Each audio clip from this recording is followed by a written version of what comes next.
नहीं छै तो हम कथी दियो एते धान लुटावे छी से होय अछि एकटा गहना बनावल नहीं है हमरा चाही त चाही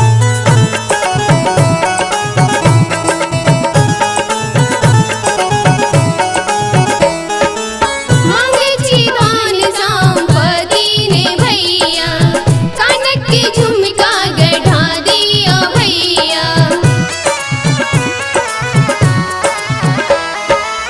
मांगे छी धान संपत्ति ने भैया कानक के झुमका गढ़ा दिया भैया या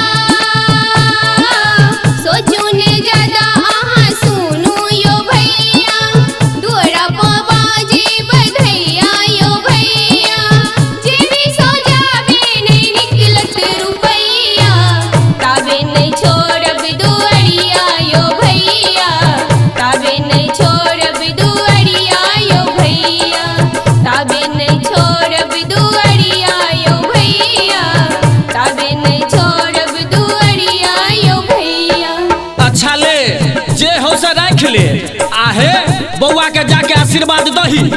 यो जीजा खाली महीने के देबै कि हमरो है निछाउर पिछाउर दे ने जा ओइ में हाउ हजमा भैया एकरा लेबो निछाउर में ई बर पातर छै एकरा ना। बौआ के मामी छै हो जवन की मामी दह आ उ जे कुंवर की साली छ सेहो दुनु चाही अच्छा ठीक छै तू केस काट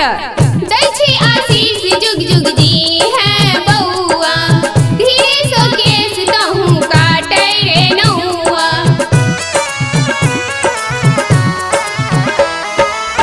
दै छी आशीष जुग जुग जी है बौआ धीरे सो केस तहु काटै रे नौआ बौआ के मौसी कुंवर की के देबौ बौआ के मामी जौन की के देबौ सखानी तोरे लूटे बौरे नौआ बड़ी दुलारी सुकुमार छै बौआ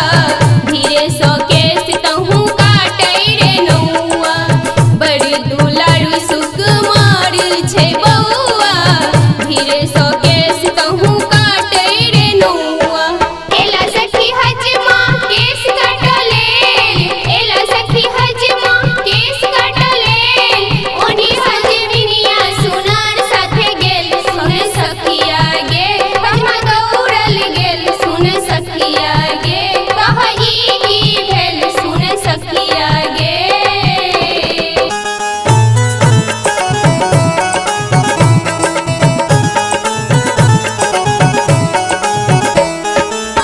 डॉक्टर सोनू भैया करियो विदाई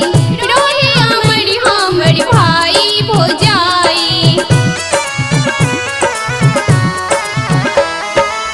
डॉक्टर सोनू भैया करियो विदाई रोहे हमर भाई भोजाई या